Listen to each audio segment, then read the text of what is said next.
5 சேனலுக்கு உங்களை அன்புடன் வரவேற்கிறேன். இன்னைக்கு நம்ம பேபி கார்ன் வச்சு ஒரு சப்ஜி. இதில் வெங்காயம் கிடையாது, பூண்டு கிடையாது, இஞ்சி கிடையாது. ஆனால் ஒரு டேஸ்டியான சப்ஜி ஒன்று செய்ய போகிறோம். திடீர் விருந்தாளிகளை சமைக்கிறதுக்கும், ஒருவேளை மாவு இல்லைன்னாலும் இந்த சப்ஜியை வச்சுட்டு நம்ம ஒரு டேஸ்டியான ஃபுட்டை நம்ம வீட்டில் இருக்கவங்களுக்கு கொடுக்க முடியும். இப்போ நம்ம அந்த சப்ஜி, அதாவது பேபி கார்ன் சப்ஜி எப்படி பண்ணலாம் அப்படிங்கிறத வீடியோக்குள்ளே போய் பார்க்கலாம் வாங்க. பேபி கார்ன் கொஞ்சம் பெருசு, குட்டி குட்டி பேபி கார்னும் நம்ம இதுக்கு எடுத்துக்கலாம். இப்போ நான் கொஞ்சம் பெரிய பேபி கார்ன் அதை வட்ட வட்டமாக நறுக்கி வச்சுருக்கேன். ஒரு 6 இருந்தது. அதோட நாட்டு தக்காளி புளிப்புக்கு தகுந்தா போல் எடுத்துக்கிட்டேன். அதோட முந்திரி பருப்பு நான் சின்னதாக உடச்சி வச்சது இருந்தது, அதை எடுத்துக்கிட்டேன். 7லேருந்து 8 முந்திரி பருப்பு எடுத்துக்கலாம். அது எல்லாத்தையும் நல்லா பேஸ்ட்டாக அரைச்சிக்கிறோம். கடாயில் ஒரு 2 டேபிள் ஸ்பூன் எண்ணெய் ஊற்றி கடுகு ஜீரகம் கால் டீஸ்பூன் போட்டு பொரிஞ்ச உடனே கருவேப்பிலையும் போட்டோம். ஒரு பச்சை மிளகாயை ஸ்லிட் பண்ணி போட்டிருக்கேன். இப்போ எல்லாம் நல்லா வதங்கின உடனே பேஸ்ட்டாக அரைச்சி வச்சுருந்தோம் இல்லையா, முந்திரி பருப்பு, தக்காளி, கார்ன், அதை இந்த எண்ணெயில் சேர்த்தாச்சு. எல்லாத்தையும் பேஸ்ட்டு ஃபுல்லாகவே போட்டுட்டு நல்லா வதக்கி விடணும். எண்ணெயில் நல்லா வதங்கணும். இப்போ மிக்சியில் ஒரு 1/4 கப் அளவுக்கு தண்ணி ஊற்றி அதை கழுவி அதையும் இந்த வதங்கிக்கிட்டு இருக்கிற பேஸ்ட்டோடு சேர்த்துக்கிறலாம். பச்சை வாசனை போகணும்ல, ஏன்னா பச்சையாக தானே நம்ம அரைச்சிருக்கோம். தக்காளியோட பச்சை வாசனை போகணும், கார்னோட பச்சை வாசனை போகணும். அதனால் இதை நல்லா கிண்டி விட்டுட்டு ஒரு 3-4 நிமிஷம் நல்லா கொதிக்கட்டும். மூடி வச்சும் கொதிக்க விடலாம். லோ ஃப்ளேமில் மட்டும் வச்சுக்கோங்க, அடியில் பிடிக்கும் முந்திரி பருப்பு இருக்கிறதுனால. அதனால் கொஞ்சம் அடியில் பிடிக்காமல் பார்த்துக்கணும். இதோட ஒரு 1/4 டீஸ்பூனுக்கு பெருங்காயத்தை நல்லா சேர்த்துட்டு நம்ம வதக்கி விடுறோம். அதாவது பச்சை வாசனை போகணும். இதில் தக்காளி அப்புறம் கார்ன் இதோட பச்சை வாசனை போகிற அளவுக்கு நல்லா வதக்கி விட்டுறணும்.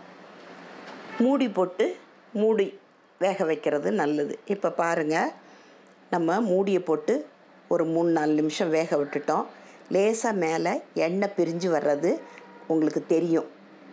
இந்த நேரத்தில் நல்லா கிண்டி விட்டுட்டு நம்ம கார்னில் ஒரு அந்த பாக்ஸ் மாதிரி வரும்ல, தெர்மாக்கோல் பாக்ஸு, அதில் 5லேருந்து 7 வரைக்கும் இருக்கும். அதில் நான் ஒரு 5 இதை நறுக்கி அரைச்சிட்டேன். மீதி 2 இந்த மாதிரி கழுவி வச்சுருந்தேன்.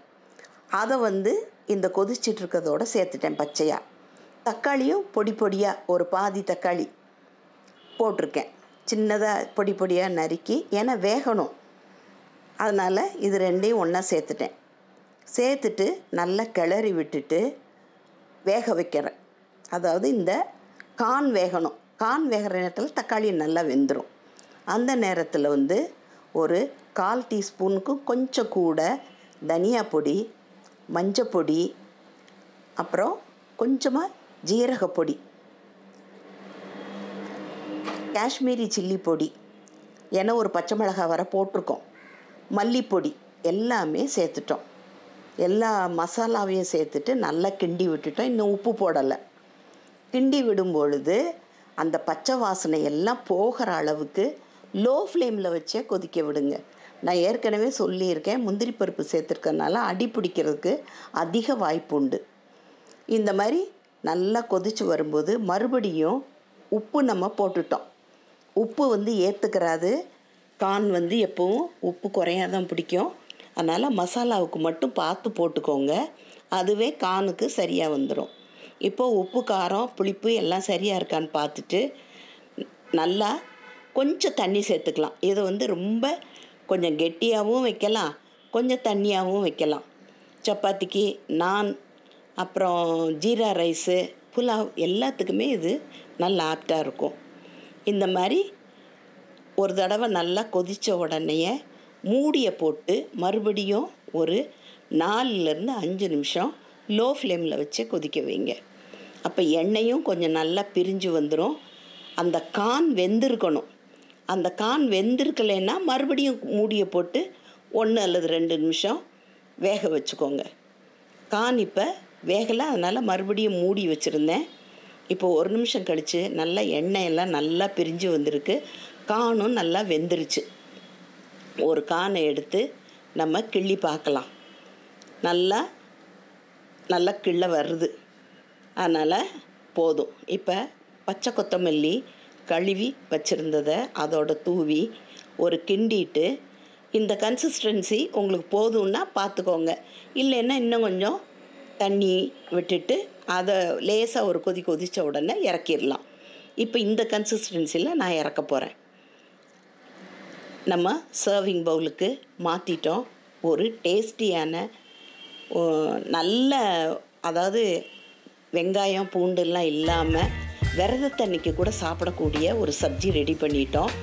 கொஞ்சமாக பன்னீரை க்ரம்பிள் பண்ணி அதில் பச்சை கொத்தமல்லியோடு தூவியிருக்கேன். இந்த வீடியோ உங்கள் எல்லாருக்கும் பிடிக்கும்னு நினைக்கிறேன். பிடிச்சிருந்தால் லைக் பண்ணுங்கள், ஷேர் பண்ணுங்கள், சப்ஸ்கிரைப் பண்ணுங்கள். அடுத்த வீடியோவில் சந்திக்கும் வரை நன்றி, வணக்கம்.